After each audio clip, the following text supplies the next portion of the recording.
ایک پیاری دعا۔ اللہ تعالیٰ ہمیں ہمیشہ سیدھے راستے پر چلائے۔ سیدھا اور نیکی والا راستہ بھی اس کی نعمت ہے۔ اگر کوئی راستہ نہ بھولے تو یہ ایک الگ نعمت ہے۔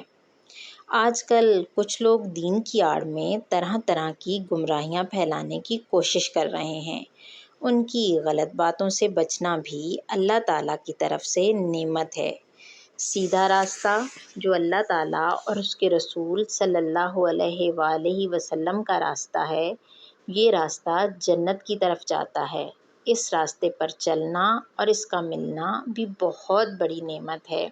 اس کے لیے ہمیں اللہ تعالیٰ کے پیارے ناموں سے تعلق بنانا ہوگا۔ تو آئیے ہمیشہ سیدھے راستے پر چلتے رہنے کے لیے ایک بہت پیاری دعا یاد کریں اور اپنی ہر دعا میں اسے ضرور مانگیں۔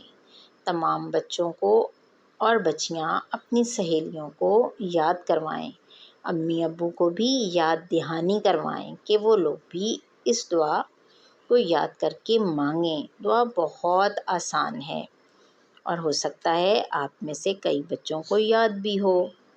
ترجمہ: اے ہمارے پروردگار، ہمارے دلوں میں ٹیڑھ پیدا نہ کیجیے، جبکہ آپ پہلے ہمیں ہدایت دے چکے ہیں، اور ہمیں اپنے پاس سے خاص رحمت عطا فرمائیے۔ بے شک آپ بہت زیادہ عطا کرنے والے ہیں۔